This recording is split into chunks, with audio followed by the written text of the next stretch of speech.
Uncensored, no holds barred talk. 24 hours a day, 7 days a week. This is the Global Reality Radio Network.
Ladies and gentlemen, welcome to another live edition of the Global Reality right here on the Global Reality Radio Network. I'm your host, Josh Reeves. This is the Tuesday edition of the broadcast, May 22nd, 2012, into Wednesday, May 23rd, 2012. We are live here with you tonight, this morning, however you choose to look at it, whatever your perspective is, whatever portion of the globe you're listening. Welcome, and thanks for being with us here tonight. We've got some news to get into, and we're also going to be getting into our continued series of reading on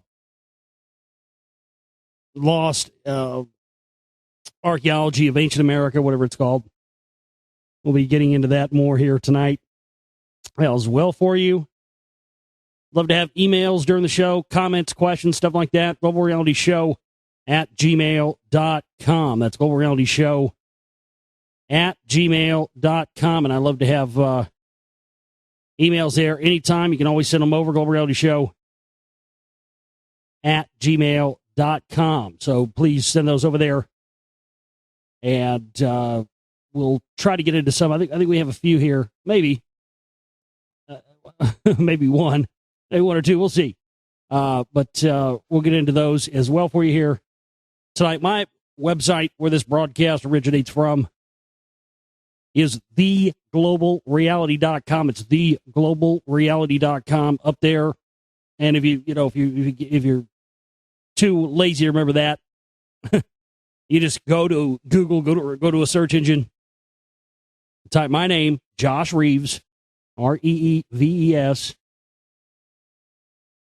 and my website will be the first thing that comes up. There you go. And you can also find all kinds of past shows, too, if you're looking for old shows. I've been doing radio since 2007, so there's all kinds of stuff floating around out there that I've done here. And one place you can go to find those at is archive.org. It's archive.org. There's a lot of stuff up there. A lot of fully edited shows, commercials all taken out back when I was on networks, where we had commercials and stuff. There's a lot of stuff there, and you can also go to YouTube, and you can do a search, Josh Reeves, and you'll find all kinds of my stuff up there. There's all stuff that I've made, but also there's more than there is of stuff that I've personally made. There's stuff up there that people have made of my stuff. It's, that's amazing. I think it's just one of the truly amazing things I've seen happen for me since I've been doing this, is to see that people have been more prolific with my own with my own work than I've been with my work myself. I mean, really, there are videos that people have made from my stuff that have more hits than some of my videos do. Isn't that nuts? Go look up Lost Book of Enki Volume 1. I mean, I don't make those YouTube videos. Somebody else made that. And that sucker's, I don't know, last time I looked, it was like 90-something thousand, 93,000 hit. 93,000. That's a big, none of my videos, I don't think, have that many views. You know what I mean? So it's an amazing thing to see what you do be taken and made even bigger, really without your involvement. I mean, it's crazy. And that's why I've always, I think that's probably just because I've always told people, hey, my stuff's open source, whatever. You can put it out there as long as you give credit and let people know where they can find me, where they can find my website, what my name is, spell my name right. Who was it? Famous quote. I don't remember, but it's one of my favorite quotes ever. I don't care what you say about me, just spell my name right. That's kind of my take on it. So, but it's just been fantastic to see all the different ways that my stuff has gotten out there to people. It's really mind blowing. I've been looking at our statistics and numbers lately because I don't really do that. Somebody asked me, about that, and I kind of told them a number, but I was shooting way low, and I went and looked. And I was like, wow. In the last 30 days alone, we've been averaging over 800 and something unique listeners a day. I mean, that's awesome. So the network stream's been having over 800 and something unique listeners per day for the past past 30 days.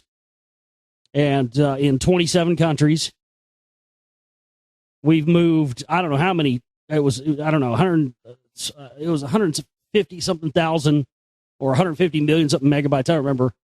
But we've been, and I look at the YouTube videos and stuff daily, they're climbing.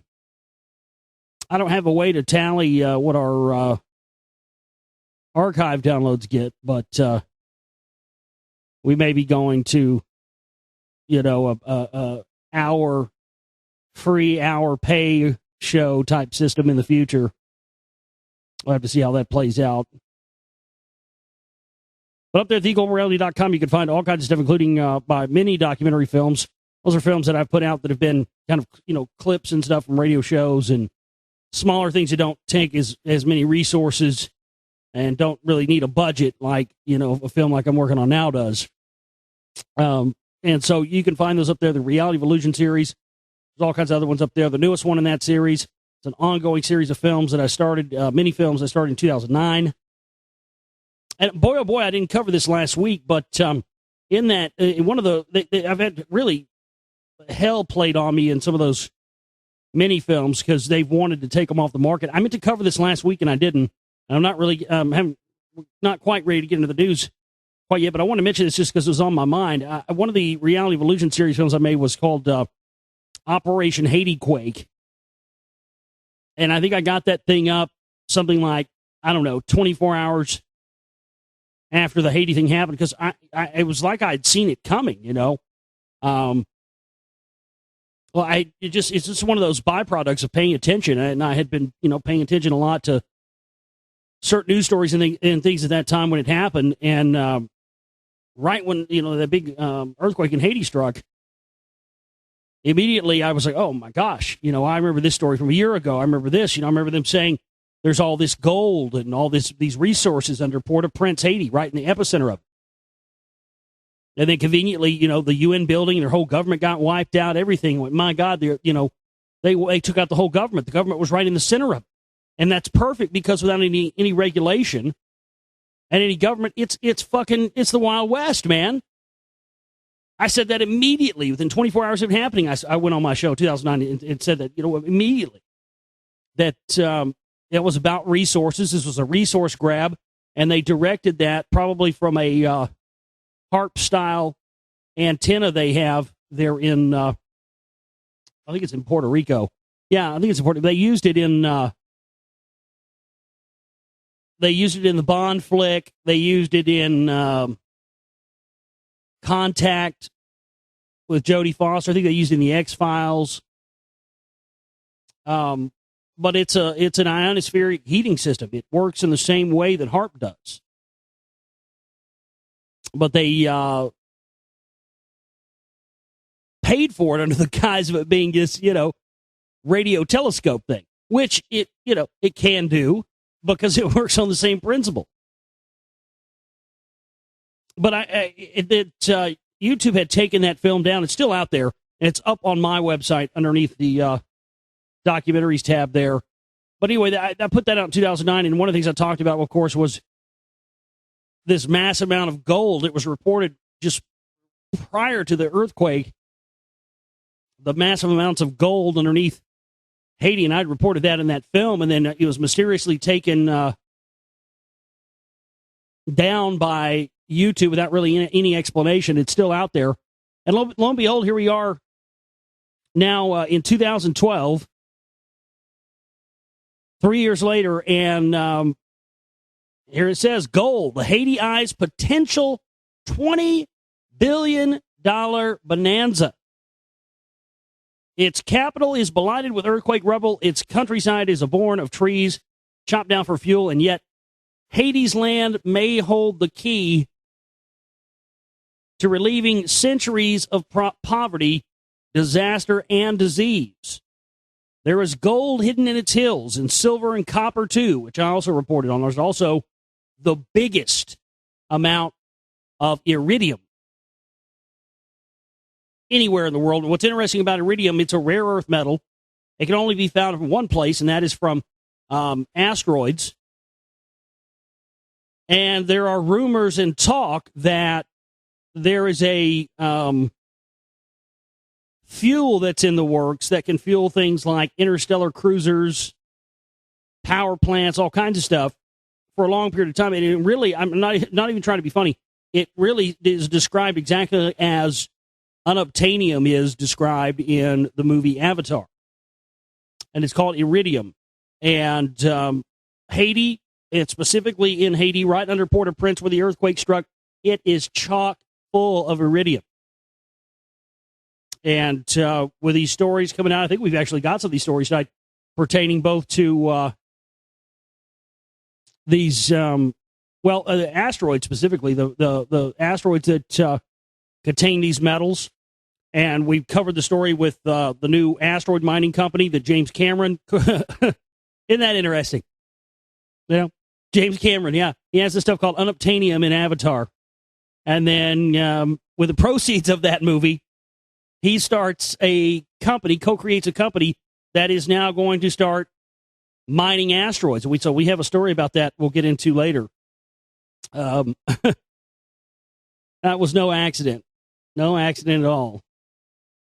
But they're acting like they didn't know this was already here, but yet I have in that film, Reality Evolution, Operation Haiti Quake, I have the news reports right in there from that are translated from French, where they talk about, I think a year even before the earthquake, all this gold and resources being under there. And here they are 3 years later acting as if this is breaking news. A flurry of exploratory drilling in the past year has found precious metals worth potentially $20 billion deep below the tropical ridges in the country's northeastern mountains. See, a flurry of drilling in this past year. You don't have to believe me. Go watch my Operation Haiti Quake film, and you will see when you watch that statement they just made in this news story, which is not from the Tinfoil Times, it's from MSNBC, so it's, via the Associated Press. And if you watch that Reality Evolution series film on, you will see there that statement is an absolute lie. They've known for years that these were there, but in that statement, they just stated that drilling in the past year has found precious metals worth potentially $20 billion. They are lying. I called this 3 years ago. I knew that's what this was because they admitted it was there. I saw it before the earthquake even happened. It doesn't make me a prophet. It just makes me somebody who's paying attention.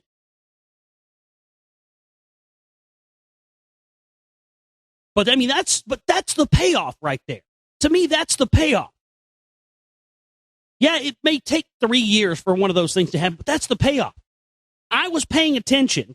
I do a radio show, so all this stuff is documented for years on the air, and then you get to see something like that. And I get to see something like that where we catch them straight up in broad fucking daylight in a lie. That's what this is about. People can run around and say this person's a liar and that person's a liar and the left wing lies and the right wing lies and all this other stuff. But when you understand that the whole system itself are the liars and you see stuff like this, I mean, can you really call someone like me a conspiracy theorist anymore?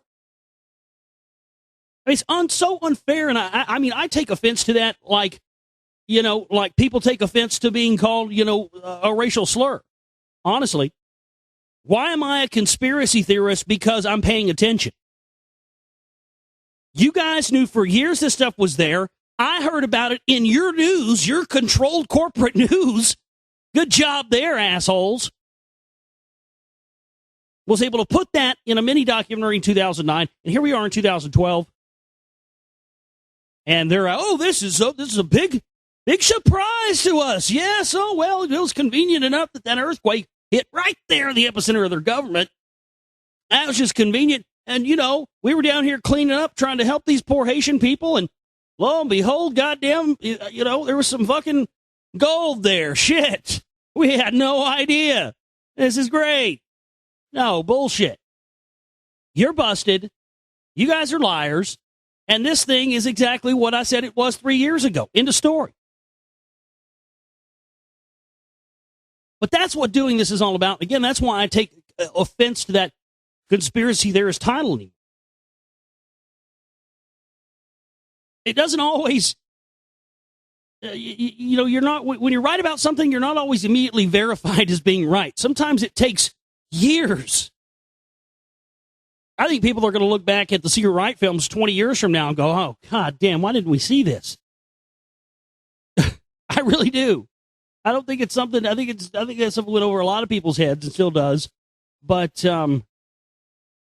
it is kind of one of those things that I think eventually people are going to go, oh, shit, wait a minute. It already has in a lot of ways, especially with these phony controlled elections and Ron Paul sucking everybody's money out and acting like he's, oh, we're going to go run us an educational campaign. But yeah, wasn't ready to get right into the news tonight, but I had to cover that because I neglected it last week. And I just, that's kind of the point of what I'm showing. I mean, that's not the only example. It's not the first time that kind of thing's happened here on the show where we've talked about something and then, a year later, 2 years later, or whatever,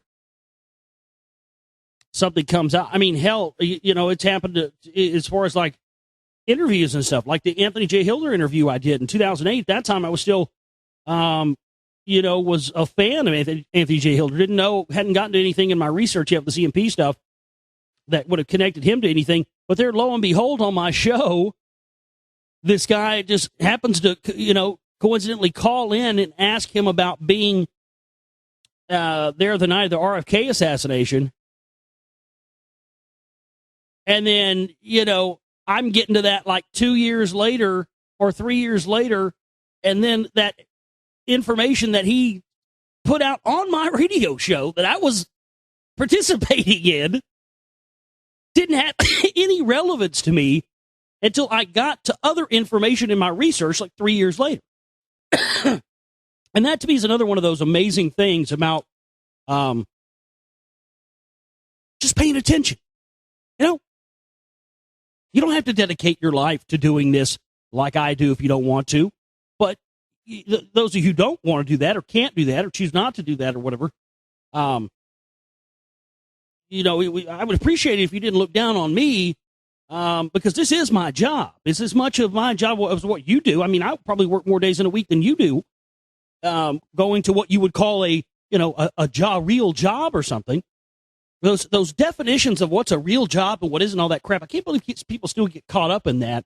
Because to me, that's the old way of thinking that we're trying to be getting away from. But people who, there's so many people who claim to get it and think that they understand this stuff or claim that they understand this stuff and act like they do, at least, still fall into those traps and those definitions that are set up and predefined for us to walk right into. And then when we don't live up to that, somehow we're lesser people or something. It's like, wait a minute, you created this box. I don't want to get in it. And because I won't, I won't conform myself to fit into your box, then somehow I'm a loser. What? How does that even make sense? But that's what people try to do to us. But when you dedicate yourself and your life to something, and especially for the search for truth, and you eat, sleep, and breathe that, it does find you, and it finds you in the strangest places sometimes, and it finds you in places and ways you'd never be expecting it. For instance, I've told this story before, but when I first started thinking about, because I don't know, for a long time I was just an activist, I was doing street actions and protests here in Dallas and 9/11 Truth group stuff, and we passed out, I don't know, hundreds of thousands. So we passed 300,000, 400,000 something DVDs in a year. One year, like in 2006, 2007. Used to do truth actions in Dealey Plaza. A lot of that stuff is in my first film, 9/11 New World Rising. A lot of the footage from those times.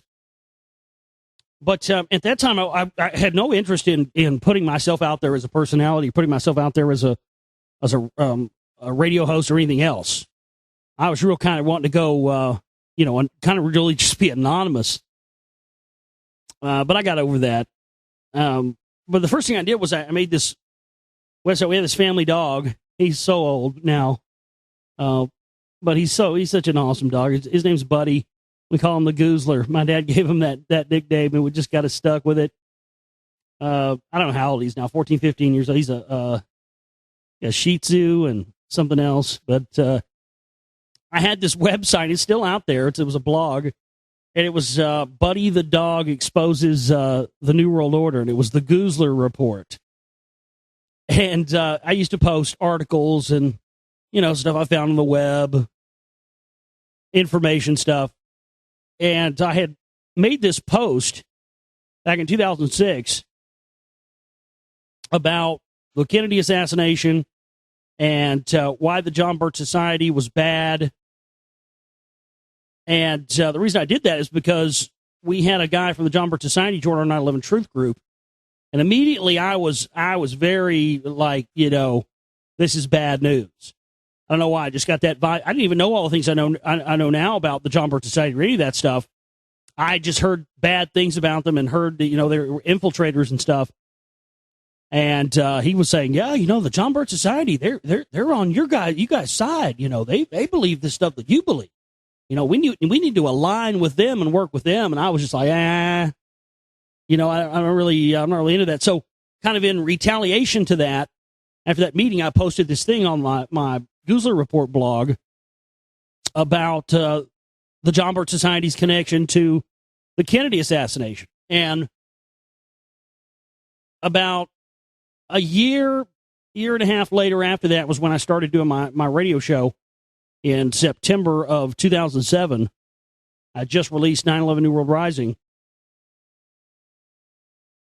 And so then that was, when I started finding out about the Council for National Policy, the secretive right-wing groups, John Birch Society, all the rest of that. And I went back and looked at that because I had never heard of the CMP before that I knew of until Peter Del Scott mentioned it on the show. And after that, I was on fire. And then 2 days after I found out about the group, I'm doing my news gathering, like I do now. I'm normal looking at news every day. And there it is. There's a story. Synchronistically, Dick Cheney, Vice President Cheney, attends secretive right-wing group, the Council for National Policy's meeting in Salt Lake City. I'm going, my God, what are the odds? I never so much as heard of this group 2 or 3 days ago. And here's a news story about it, what I'm coming across, and he's meeting there with this secretive group this weekend. And how come Jim Tucker, these guys that go out and, Bullhorn, Bilderberg, and take pictures, how come there's nobody doing that? I still ask that question to this day. We have had locations where these things happen. Nobody can find it in their fucking person to go out to one of these Council for National Policy meetings, just sit out there with a camera and take pictures of who comes in and who comes out. Fuck a membership list. You don't need a membership list if you got that, but nobody seems to want to do that. And I don't, last time there was one that we found out about, it was in San Francisco. I didn't have the money or the way to get to San Francisco to go cover that. And we have listeners in California, but nobody could get out there to do it either. But that's the big question I was asking. And so I went back and looked at that Goozler Report website and went, my God, this is insane. Here it is a full year before I ever even heard about the Council for National Policy. And in this article about the John Birch connection to the JFK assassination, And this thing I had posted, there was a part in there where they talked about the Council for National Policy and laid out the whole thing. And I went, God, I guess I just didn't notice that. It was a long article, and I thought I'd read all of it, or maybe I just skipped it, or maybe I did read it and it didn't, since I didn't, hadn't heard of it, it didn't mean anything to me, because the way Peter Dale Scott brought it to me is what made me interested in it. It wasn't just, the CMP, this, that, and the other, blah, blah, blah. I probably wouldn't have even perked up on it. But it was when he said the words, they're based out of Dallas, and I just, what? And they're more secretive and more powerful than the Council on Foreign Relations. And I just went, oh, wait a goddamn minute. How come I hadn't heard about that? I thought I was fucking, big nuts in Cowtown. You know what I'm saying? I thought I knew my shit. That's why I started a radio show. But that's, I look back at that now, and if I hadn't had that hubris or that sort of ego about, because it wasn't really ego, it was just, I was listening to radio. I was really, really into conspiracy talk radio then, and I was starting to figure out Jonesy was a fraud, and something was up with him after I saw that thing where he looked at me like he was the devil at his event in 2006. And I was really just, I didn't like any of this stuff. I was like, man, nobody's, this is all kindergarten stuff. Is there anybody doing anything next level? And I was like, man, this, I hear somebody talking and I'd be like, oh God, that's wrong. That's bad info. That's not correct. That would just drive me crazy. And my dad for years had told me that I don't know. For years, for some reason, my dad thought I should be a what do you call it? Like a motivational speaker. Because one time back in the 90s, I played him some Henry Rollins spoken word stuff. I was like, man, you got to listen to this. It's fucking awesome. And my dad listened to it. He was like, he's like, it's good. He's like, but you could do that. And I was like, no, I couldn't do that because I didn't really have that kind of personality then. And then when I had all this information, was talking about, God, these shows, none of these shows I listen to are talking about the kind of stuff I think needs to be talked about. And my brother was like, hey, you should start your own radio show. And I was just like, yeah, I had never thought about that. You're right. I should start my own radio show. Yeah, I'm going to do that. And then a year from now, I'm going to be taking on Alex Jones in his time slot. Watch. And 9 months later, I did exactly that. It's pretty amazing. But if I wouldn't have had that to get me going, I wouldn't have gotten here where I am now, because in the 5 years since I've been doing this radio show now, it's taught me how much I don't know. And I constantly feel like I'm getting reset back to zero. And, I hear that's a good thing, so I hope it continues to happen, because it happens all the time. But, you know what I mean? I feel like I'll get to a point, I'll be like, all right, I've collected, boom, this much knowledge, all right, blah, blah, blah, this is kind of how it is. And then just as a happy byproduct of the fact that when you are doing something like this where it's all the time, you can't be lazy. It gives you no choice. You have to constantly be researching and reading and finding new stuff. And so it constantly does further how much you learn and how much you know and what you find out.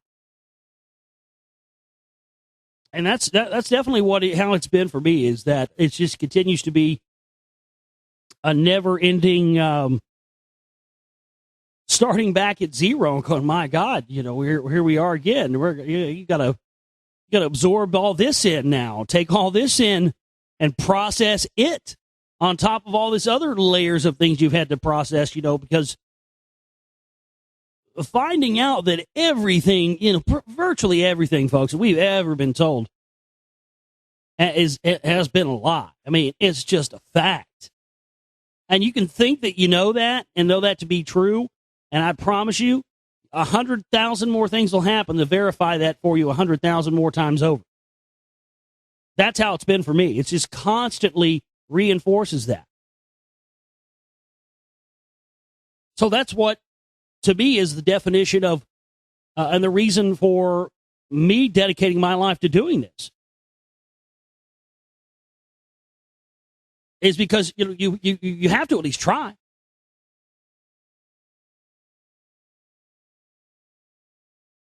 And it's definitely definitely a lot more aware people in the world now than there was when I first started doing this. And I think that's good. If I've contributed to that in any small way, I think I have, then that's definitely good. I got to tell you, though, for the first couple of years doing this, I didn't get to be myself. And it really was a bad thing. Because I would not be myself, and I would, here I am, I was doing a radio show, and constantly one of the constant themes that always seemed to come up from somebody was, free speech and rights and stuff, and why are we doing this? Well, for our rights and blah, blah, blah, blah, and right to free speech, and every commercial you hear is stand up for the Constitution. Buy Peter Patriot Stay Hard Dick Pills. Stuff like that. Keep it hard for the Constitution. The Founding Fathers would want you to have wood. And yet here I am being told to not talk about certain subjects so we don't make the sponsors mad. And, here I am being told, don't say, any of the Carlin dirty words. Otherwise, we won't get our shows on FM and AM broadcasters or micro broadcasters or whatever. And I was on some FM stations and on a lot of micros and stuff, 30-something stations at one point. But I never saw any benefit from it. It wasn't like I was getting more support from my show. Or more, anything. And it was just completely pointless and it was all done under this, illusion that somehow you're gaining something by holding yourself back. And what is this idea that you have to speak in a certain way, or, if you use cuss words or something like that, somehow you're a lesser person. Again, that whole, those boxes.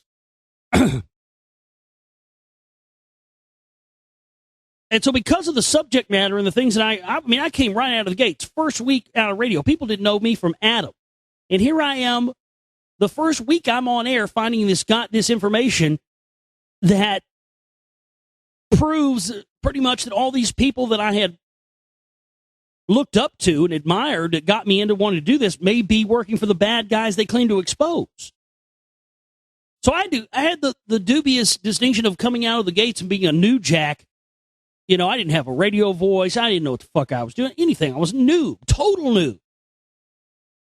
But here I am as a total noob yelling and screaming about this secretive right-wing group, and I mean, nobody wanted to hear it. And I lost radio hosting jobs because of it. And so when I started this network in 2009, that was a sweet victory, because at that point, they could no longer keep me off the air and keep my information off the air, and that's what is still a big threat to a lot of these guys to this day. It's what a lot of these trolls that you see come from. People that just make stuff out of the clear blue sky because that's all they have left. That stuff never happened until I started my own network. You understand that, right? If some of you who may not have been listening to my show, then let me clear that up for you. That kind of stuff, those kind of trolls and the hate and lies that you see spewed at me on a regular basis, none of that happened until I started my own network. Because when I started my own network, that's when I became a significant threat to them. Because then I was able to talk about those topics that I was laughed at and told not to talk about. And then get into those topics and be able to say fuck and shit and motherfucker and cunt and piss and pussy and whatever. If I wanted to. And just be able to be 100% full tilt real. Wide open, And so every once in a while I get emails from people. And, for me, I always wanted to have, like I told you, when I first started doing this, I wanted to create something that wasn't the kiddie pool anymore. You know what I mean? Because I felt like everything I was listening to was just beating the same dead horse over and over again. Never knew any new information. The stuff was never progressing. It was always just beating a dead horse over and over again. So I wanted to create something that wasn't the kiddie pool. I wanted to create something that was for people of the adult level who were tired of the same old, FEMA camps and martial law and black helicopters and Roswell and all, and, fucking Bigfoot and chupacabras and all this stuff. I wanted to create something that could attempt to push the boundaries of the research and dig deep and see how deep the rabbit hole really goes. Because I constantly saw that every time I would want to go farther down the rabbit hole, there was always somebody ready, willing, and waiting to tell me why I shouldn't. All the time, especially when I was on other networks. So that was a big thing for me starting this, is like, okay, and that's what we've done here and what I continue to do. But I am not going to change that because I worked damn hard and went through a lot of shit for a long time. I mean, I did 6 months at fucking Republic Broadcasting Network at 7 to 9 a.m. on Saturday mornings. I would get off of my slave job closing at the Pizza Shack on Friday night, stay up all night so I wouldn't not get up from being exhausted, do my show from 7 to 9 o'clock, go to sleep for an hour, and get up and go to Pizza Hut again. And I did that for a long time so I could get where I am now. So I could get my own platform and have my own place where no one could ever again try to dictate the content of my show with, promises of, oh, well, if you don't talk about this, there's going to be sponsor money going around and something like that, of which I never saw a dime. And, blah, blah, blah. Tone it down this and be nicer and don't be an asshole to people in the chat room. And, we're going to get out of more stations. And nothing ever materialized from that worth a damn. But I'll just read you this email that got me into what I'm talking about here. And I replied to this person personally in an email. And I'm not mad at this person or anything, but I mean, it's just, I really had to put out there the reasonings behind why I do my show the way that I do, because some people just don't get it and don't understand. Edward says, Lost Book of Enki. If you could reread this entire book online and keep the sex and cursing to a minimum, because I would like to play this for my children and my coworkers, I will donate $500 to your operating costs because I believe in it. Do not get me wrong, I like your comments, but they're just not good when you're trying to get other people to listen to you. They think you're just making fun of it, and I know that you think there is some truth to this story, and so do I. I would like to see this show make it all over the globe. And my response was, sorry, I'm not a children's show, nor will I ever be. This is an advanced adult show. It's not the kiddie pool. And I do not have time to go back and read that book all over again because it took months worth of shows last time. Remember how long it took? How long did that take? 7 or 8 months? God wants me to read it all over again. But he'll donate $500 if I do that. So see how this goes again? I mean, number one, no, not no, but hell no. Absolutely not. You want me to read that book again for you, but you'll donate $500 if I do that, but if I don't, you won't? So that's extortion.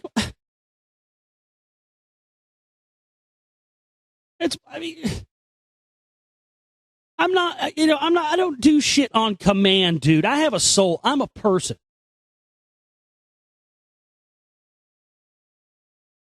The Lost Book of Enki has themes in it, sir, frankly, that if you're not wanting your child to hear what I'm having to say, how are you going to explain Enki pours the semen into the womb?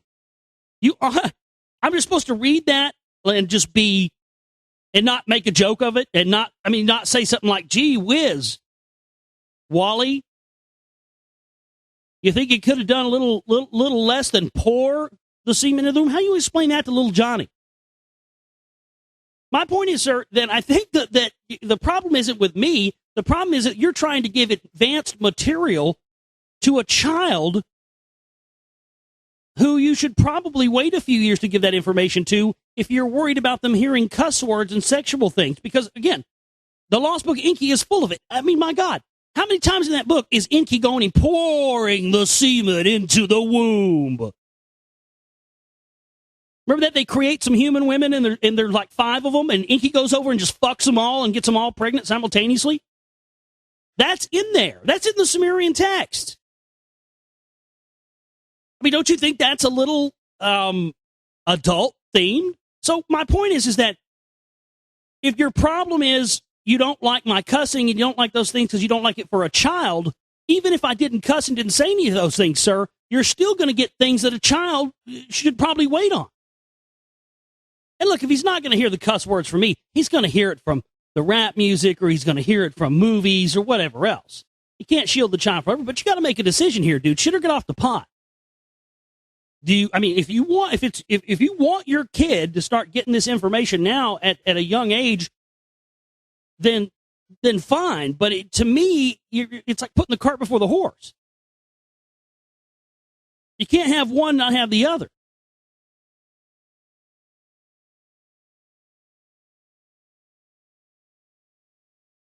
So my cussing and my sexual things and all that stuff is the problem, but Inky pours the semen into the womb. Like every other fucking page is perfectly all right.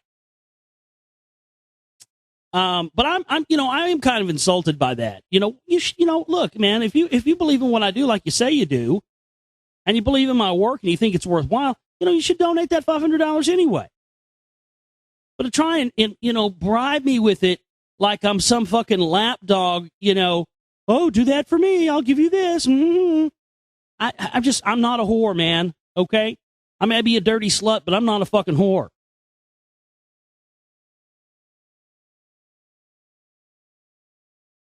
Again, this is not a children's show. I thought I made that perfectly clear. If you want your kids, I mean, there are a lot of people who don't mind if their kids hear what I'm saying. Same as they put on a movie. They'll let their kid watch a movie that has cussing in it all day long because they've, if they're good parents, they've taught their kid the disconnect that, okay, that's a movie, it's colorful language for the movie for effect and blah, blah, blah. And, they know it's not polite to say those words. And, once they're older, they can make those decisions to talk that way if they want. And I think that you're assuming kids are so much more sophisticated now than they used to be at much younger ages. I mean, this is not the 50s anymore, man. Kids are a lot more savvy today than they used to be, and they're able to listen to something like that and understand that, it doesn't, anybody that thinks that somehow makes the information less relevant, that's on you. That's not on me. That's you projecting things onto me, and I hate it so much when people do that. But you're projecting your beliefs and your morals onto me because somehow for you, if it's peppered with profanities, that somehow makes the information less relevant. I mean, you ever heard Bill Hicks? You ever heard George Carlin? You ever heard Richard Pryor? You ever heard Lenny Bruce? These guys all cussed. But you know what else they did? They told a lot of fucking truth. And maybe that's my problem. But yes, I mean, those people influenced me to want to do this as much as anybody else did.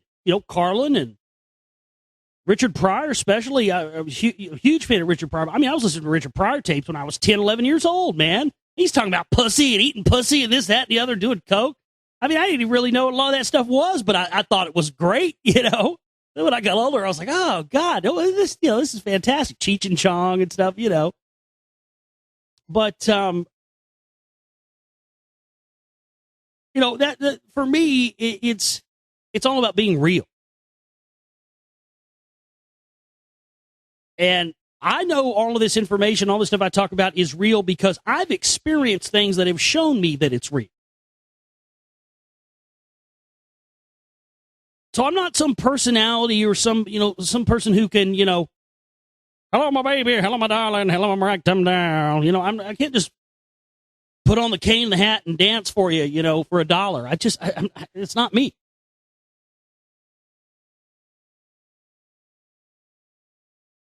So, I'm not going to stop doing my show in a real fashion. Not for anybody, not for any amount of money. And I just think it's unfair. Yeah, I don't know. It just feels unfair to me. I mean, I bust my ass for this, man. And, I don't ask for anything more than what I need to do my work. I don't ask for anything extra on top of that. Not ever. There's not anything in the world that I want. I don't want possession. The only things that I own are my tools that I need to do this stuff.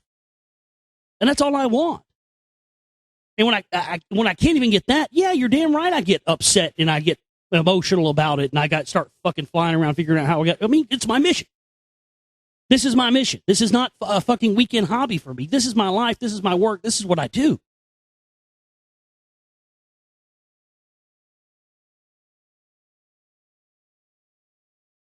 And it just feels unfair to me to, cater to my likes and to cater to my morals and cater to what I believe, and I'll give you $500. I mean, it's insulting, especially when I know how much we need that money right now to do our film. We've got like a week left on the budget chipping for the film, and short of a miracle, I don't know if we're going to reach that. And I'm down. I have no budget right now. I've been working on a small one the past couple of weeks. But I'm in a work standstill now, honestly. And, if we don't meet that goal next week, the movie's not going to come out. And yet, it couldn't just be, okay, I believe in your work and here you go. It has to be, I want you to cater and spend. I mean, that literally took us months and months, 8 months over the shows. I mean, it doesn't seem that way when you hear it all edited down and condensed, but it literally took months. And I've got other topics and other things. I mean, I just finished reading that not too long, last year, I'm not going to go back and read that all over again for any amount of money. You can keep your money. But I just feel insulted by it because, like I said, I've looked to see how many listeners we have on a regular basis. I've seen what our numbers are. And whenever bills come up due, people just scatter like cockroaches. And then, if somebody helps out, well, then everybody comes back around again. And don't think I don't notice, and it happens every month. But then we got people like this that just come out of the blue and say, I'll give you this amount of money if you do something for me that goes against who you are and what you stand for and what you're doing with your radio show. And, I'm not trying to be rude to you, sir. At all. I don't want to lose you as a listener. Don't be insulted by this. I'm just trying, but again, it's part of the honesty. It's part of the realness of who I am here.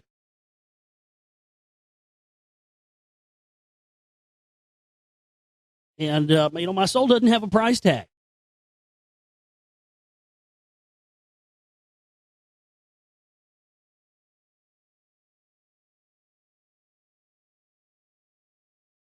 Let's see what we have here in the news to get into tonight. Boy, I tell you what, there's all kinds of movies coming out this year, all kinds of bands going on tour this year. I think it's just hilarious. Like 2012, everybody's like, fuck it!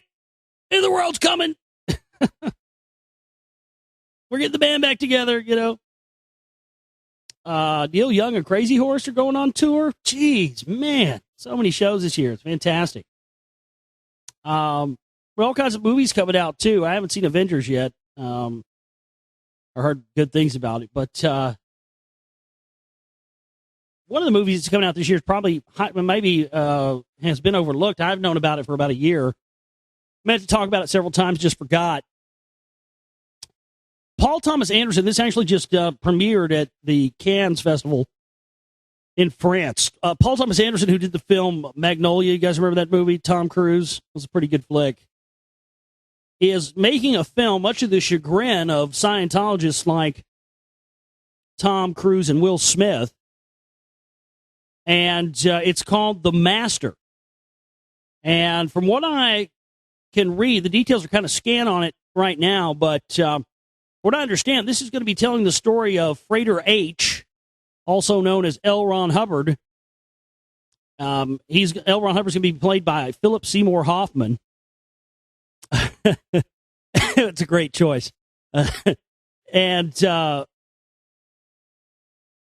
going to tell the story of, Hoffman, I'm not Hoffman, L. Ron Hubbard, and who his nickname was Freighter H in the OTO, and Jack Parsons, the founder of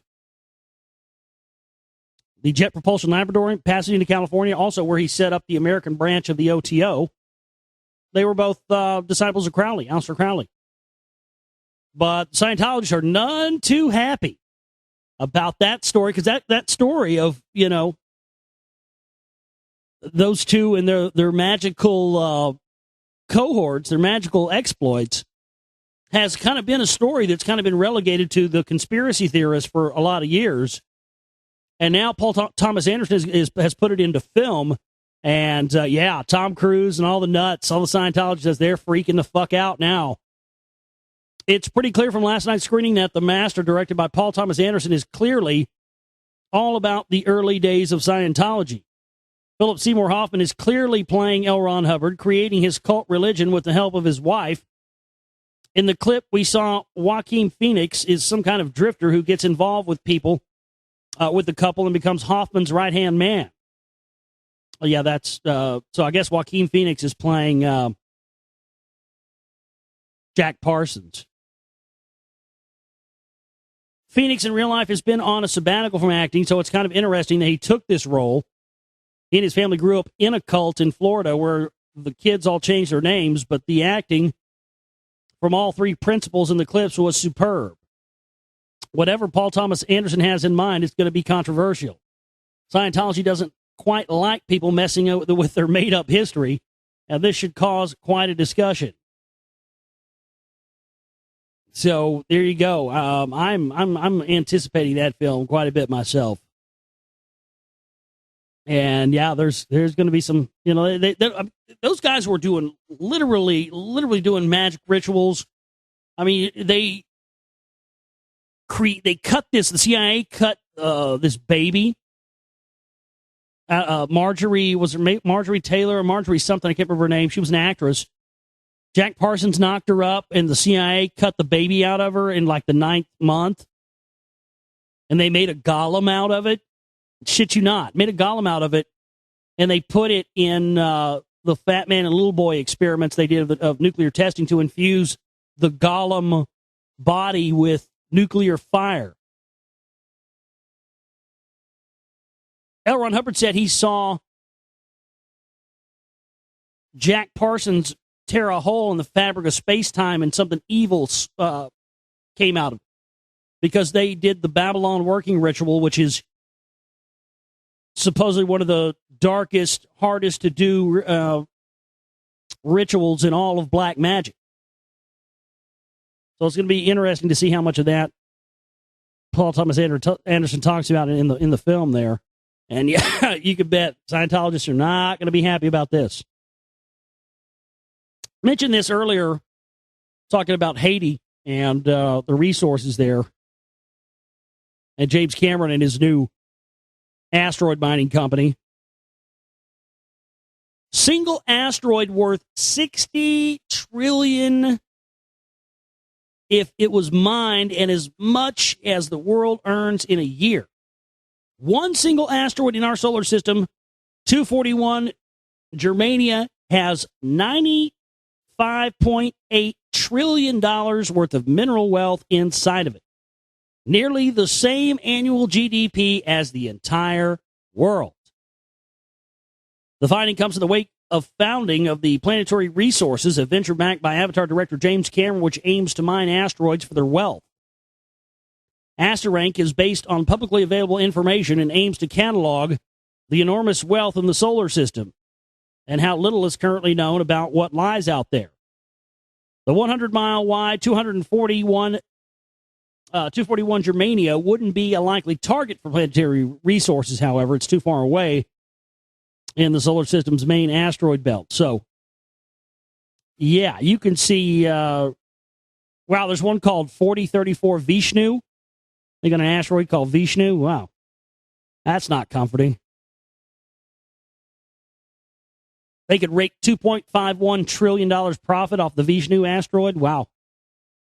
Yeah, it's big money, man. This is the future. I mean, Titan, they want to go there. They want to go to Titan and mine there. There's literally oceans of natural gas and oil and on Titan. And they've had treaties and laws passed for years. Anything mined in space can be brought back to Earth and sold completely tax-free, baby. So, yeah, Jim Cameron's getting in. I mean, what do you do when you make that much money from a movie? Yeah, you start an asteroid mining company, of course, like you do, Is this NASA's most daring mission yet? Yet another asteroid story here. Astronauts to land on asteroid 3 million miles from Earth and stay for a month. Boy, they're taking this seriously, aren't they? Still think this mining thing could be a front. I think they're trying to go out there and knock asteroids off. Of course, I mean, folks, it's not a conspiracy theory. You can go and look it up. Was it back in 2008, 2009? The UN created a panel on how the countries of the world need to deal with near-Earth objects and asteroids. They're taking this seriously. And I suspect that this mining thing is being done as a front for the public for the, the real mission, which is to mitigate these possible effects of asteroids on Earth. Or I'll throw another wrench in there for you, possibly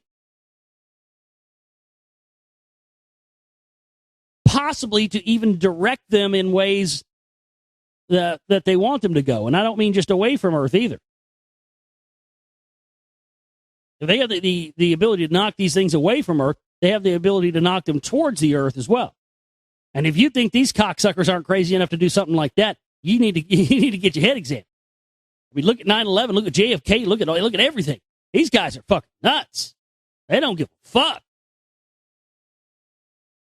The space agency NASA is training a team of astronauts to land on asteroids after a 3 million mile journey, dwarfing the mere 239,000 miles traveled to the moon.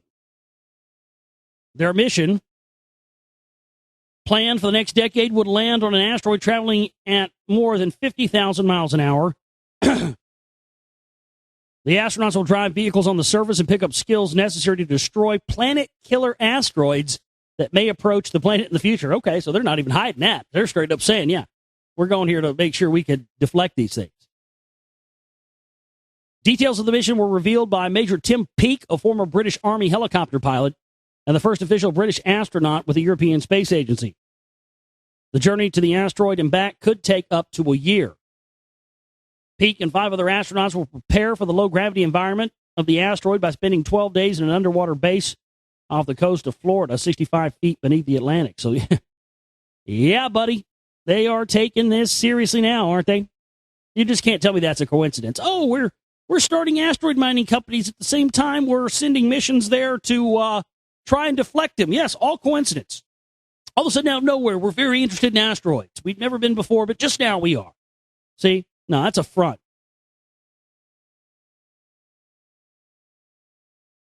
In a twist straight out of the movie Inception, a duo of developers from Brooklyn, New York have built a sleeping mask designed to allow people to have lucid dreams that they can control.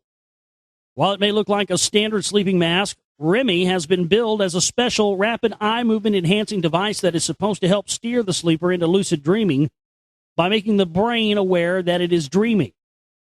The goal of the product is to allow people to have dreams of their choice, from driving a race car to flying to having lunch with Abraham Lincoln. Yes! Yes, that's the shit! I'll take it. You get to, choose? Oh, man, I'm there. I'll take it. In the hit movie Inception, directed by Christopher Nolan and starring Leonardo DiCaprio, blah, blah, blah, blah, blah. No. Let's fuck all that. What? Okay. They're trying to raise $35,000. Yeah.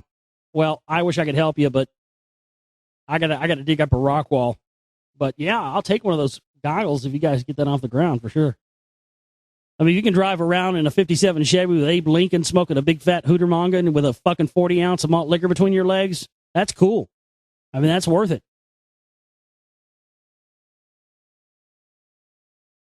Intelligent design.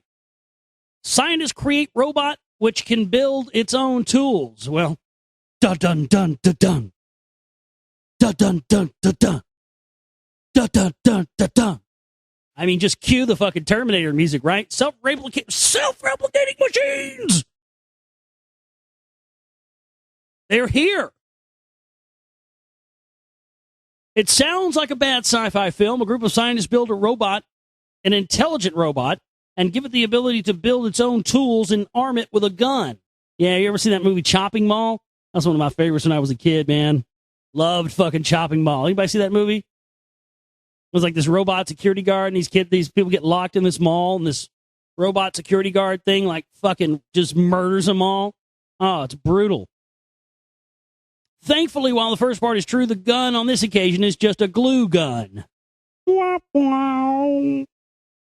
Still, the reality of a tool-building robot is a scary enough thought. With a team from the Science and Technology University, ETH Zurich, building a robot which can build its own tools to carry out its own missions.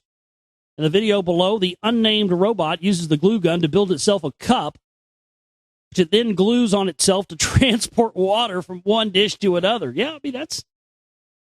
Again, it's always the same paradox with technology, no matter what story it is you're talking about. We live in a dualistic reality. We can't get out of it. That's the nature of our three-dimensional reality. It's dualistic. Positive, negative. You know, like the poles. Poles of the earth, poles of the sun, everything. Highs to highs, lowest to lows. But we live in a duality. And science is a duality as well. Because just as this secret knowledge that has been kept from us is a double-edged sword, it has the ability to either empower us so that we become our most excellent versions of ourselves that we can, but it can also be used to enslave us and bring us down to a level of subservient prisoners, which we're currently sort of in right now. But, you know, you definitely have to look at that. The thing about it is I don't mind this technology. What worries me is the people whose hands it is in. That's the issue, and that's always been the issue as far as I'm concerned.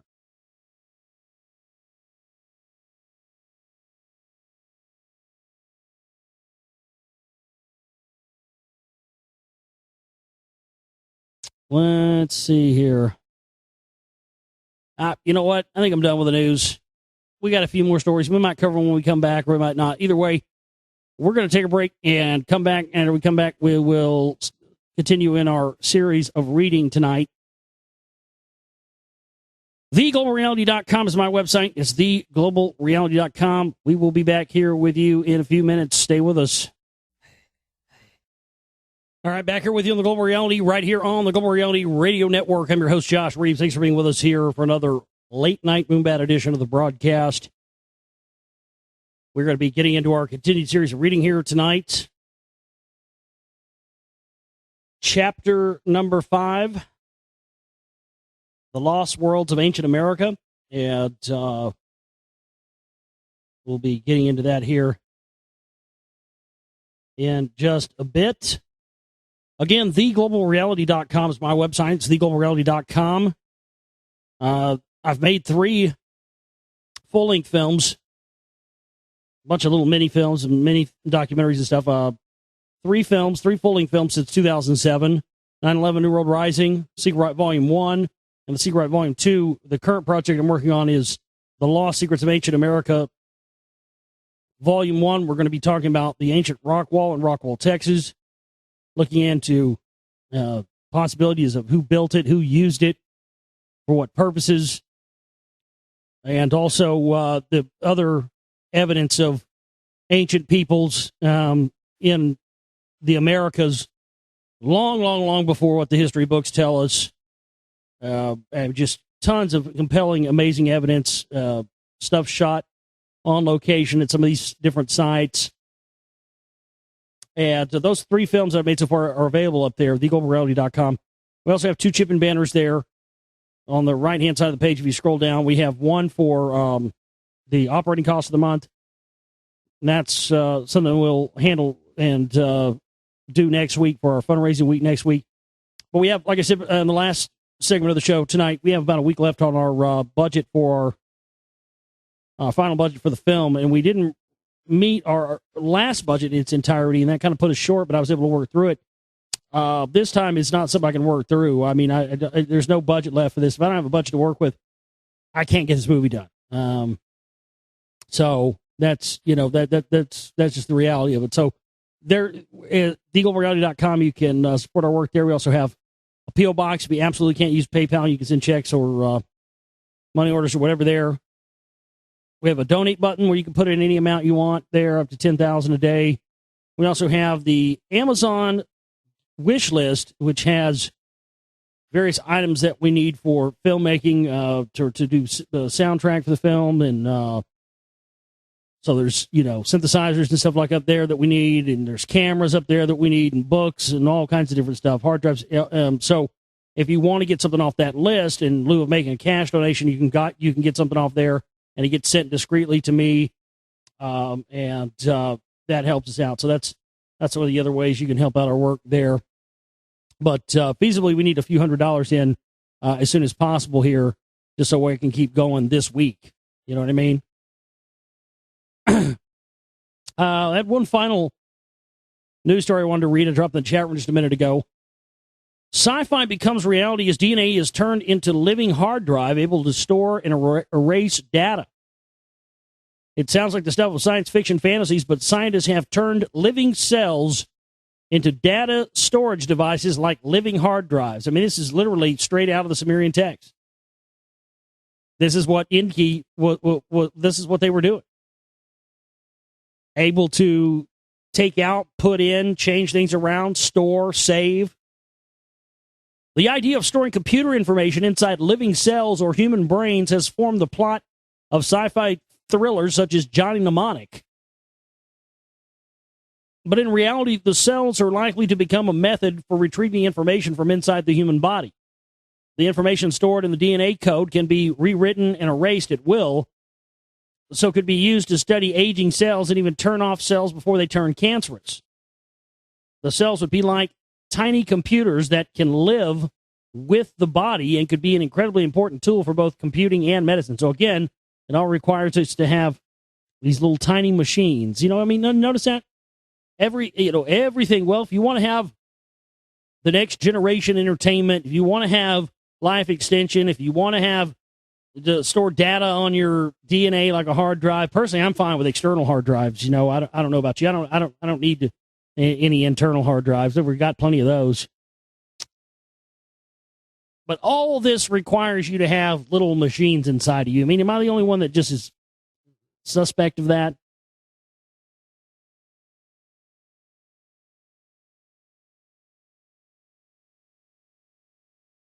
Let's get into our series of reading tonight. Continue series of reading The Lost Worlds of Ancient America. Chapter 5, A Controversial Symbol. A controversial symbol's original meaning. Now, before I get to that, I have one last news story here, and this ties into what we're going to be reading tonight. Mysterious swastika appears in green field, but is it a symbol for peace or hatred? A swastika has appeared in a green field in Ontario, Canada. Google Maps captured the symbol at the exact location of 1600 Gainsborough Road, Middlesex County, Ontario, Canada. The shape has been deliberately mowed into the grass surrounding the rural community, although the intention of whoever put it there is unclear. While the right-facing swastika is more clearly associated with fascism and the Nazi Party, when it points left, as with the picture, it relates to a Buddhist good luck message. It's a sun symbol. The swastika of Hitler's Third Reich more commonly points to the right, so it could be a message of hatred and racism or one of positive peace, or it could just be some dumbass who doesn't know the difference. You ever think about that? News? But I thought they were going to say, from the picture of this, I thought they were going to say it was a crop circle, like aliens, Nazi aliens, Nazi alien hookers abducted by UFOs and forced into weight loss programs. This week on Geraldo. But no. But speaking of the swastika, the famous swastika occurs often in ancient art, but its meaning is elusive. Ice Age archaeological evidence demonstrates, however, that the ancient hook cross was a double symbol of the Earth Mother Goddess, indicated by the equal arm cross, and the Earth Father God, indicated by the attachment of a coiled serpentine figure to the tip of each cross arm. These are the symbols of the gods of the ancient fertility religion known as Mother Earth culture, or Earth Mother culture, EMC. Most of the ancient swastikas encountered are in abbreviated form that obscures their original meaning. Other examples of the EMC double symbol usage are mentioned below. Our purpose here is to establish a very basic observation about the use of symbols in ancient art. The notion offered is that many of our ancestors had a simple fertility-based religion revealed in part by the repeated use of simple signs that we now believe had relatively fixed meanings. The general pervasiveness of this Earth Mother culture led eventually to a method of sacred name construction called Earth Mother Sacred Language. All of this took place long before the development of writing, at which time knowledge of the old Earth Mother culture was retained only in fragments and selected traditions. It is through the preponderance of symbols and words occurring in an acceptable or reasonable culture context that this firm summary can be made.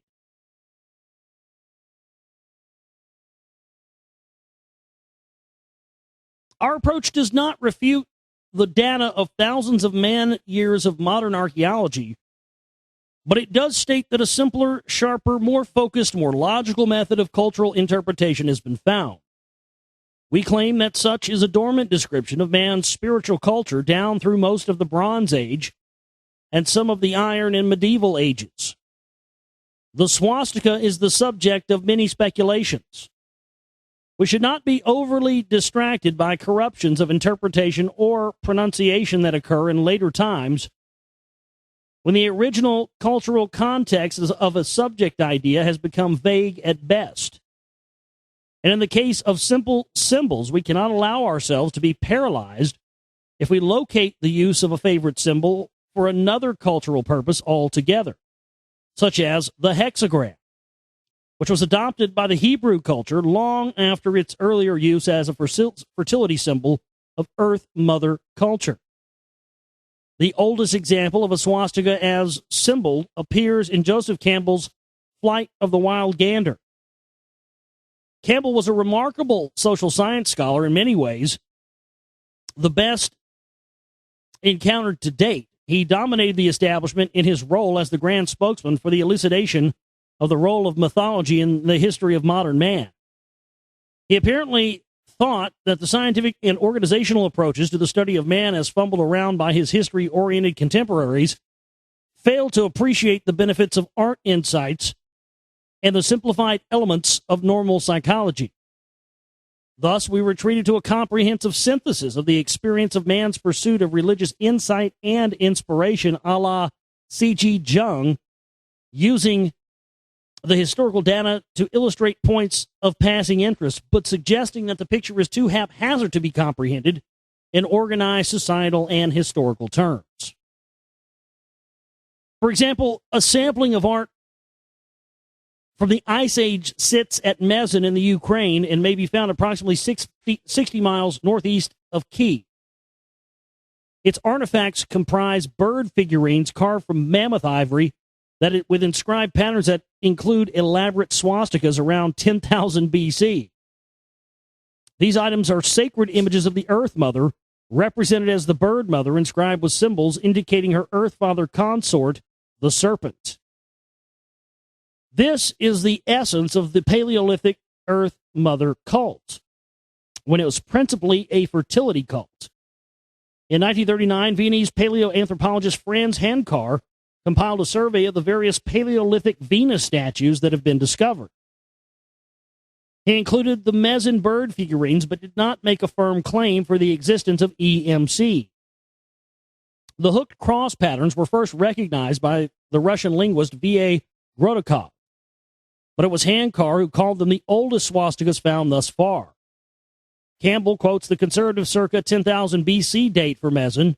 The actual layer for the artifacts could be as old as 17 1000 BC. The original swastika was an elaborate form with spiral arms, whereas the more modern symbol is like a gommadion, a geometrical form with short arms. A gommadion is a hooked cross, each arm of which resembles the Greek letter gamma. Truncation to the grammatian form does not change the meaning of this symbol in connection with the Earth Mother or Goddess culture. The crux of the matter is this. The swastika is a double symbol for a fertility religion having two gods, the Earth Mother and the Earth Father. The ancient swastika was an equal arm cross with a serpent symbol, spiral attached to the tip of each arm. That's highly interesting that the serpents were so involved in the original, and that was taken out and corrupted. That's very interesting. Because they, taken out the DNA reference. Sacred bird images from ancient Australia and Shang, China are inscribed with inscribed snakes. Serious confirmation indeed. The frequently used yin-yang symbol refers to the swastika gods. The so-called circle cross is a double symbol alternative to the swastika.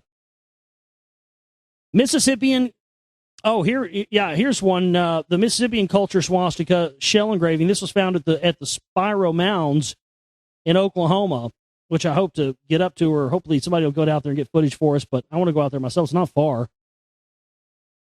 It's only like a 4 or 5 hour drive. Not even that, like 4 hours, I think, from here. But, there it is. It's a swastika with the feathered serpents on it. We interpret the circle to be the serpent in the Ouroboros configuration, completing a circle when the snake bites the tip of its own tail, implying the protective aspect of the male principle. Finally, the hexagram is an ancient symbol of sexual union of the gods, the downward pointed triangle being the female and the upward pointed triangle being the male. Most of the ancient connections are quite simple. The sun was the son, S-O-N, of the earth gods in many cultures. That is why sun, S-U-N, and son, S-O-N, have the same sound in our English language. Referring to the old hexagram symbol, so, to, sex, and six have the same sound in many languages, for example, German and Latin. The word swastika could have great significance and yet be called by some abstract name with an obscure meaning. An example is the Indo-European word raga, which means king or high person, but is made up of two sounds that give no hint of the correct meaning. Fortunately, that is not the case for the very old word swastika. There are three spellings and two pronunciations of our special word. They are swastika, S-W-A-S-T-I-K-A, and swastika, S-U-A-S-T-I-K, pronounced with a W sound. And svastika, pronounced with a V sound. Yeah, I guess if you're German, svastika. The Indo-Germanic word is pronounced with the V sound, which is usually the E-M-N-E-M-S-L sound, with V, B, F, P generally assumed. Asian and Native American languages prefer the W sound, but with the old V meaning. English and Welsh language speakers pronounce the Germanic W with the W sound instead of the V sound. They have many other W sounds that are non-Germanic in origin. The point of this discussion is to understand that swastika is a double name EMSL word, naming both male and female gods. Thus, we view the word swastika as S-A-V-A-S-T-I-K-A with the EMSL translation, the Father and the Earth. Isn't this exactly what the previous discussion of the double symbol meaning of the swastika claimed? Could it be some outrageous linguistic accident? So that's the end of chapter 5. Chapter we'll pick up on next time is chapter 6. Thousands of 6th century tablets found in Michigan. I wonder if this is going to be the Amorite codex that was found that had all their mathematics and gematria in it. But I know we got listeners in Michigan, so you'll definitely want to tune in for that one tomorrow. That's our show. I want to thank everybody for being with us here tonight. TheGlobalReality.com is my website. And we sure do need your support right now, and we sure do wish you would help us out if you can. Make a donation so we can continue this work because it's important and it's got to get done. My name is Josh Reeves. I love each and every one of you, and we'll see you next time. You guys have a good one and have a great day. Thanks. Take care.